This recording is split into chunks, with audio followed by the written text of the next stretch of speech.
Hi mga karina! Ito na nga ang napakagandang pagmumukha muli ng ating dalaga. Siya ay nagready na papuntang school at nag-aantay na lamang ng kanyang sundo upang sa ganun ay papasok na siya. Napakaganda ang ating araw or ating umaga na ganitong mukha ang ating makikita. Kaya naman sana ay napanood na ninyo ang vlog or live ni Roda upang sa ganun ay makita nyo ang kabuuang video na kung saan ay ikinukwento ni Roda kung paano niya ito inire-ready si Reyna patungo sa kanyang paaralan. Kaya naman makikita rin natin ang aliwalas ng mukha ni Reyna at excited pagpunta sa school. Kaya sana ay tuloy-tuloy na nga ang ganitong sitwasyon or arrangement ni Reyna.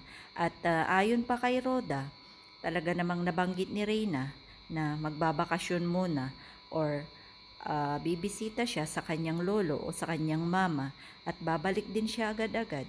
Kaya di po ba napakasayang pagmasdan ang mga improvements patungkol kay Reyna. Sama-sama nating suportahan ang dalaga. Maraming salamat.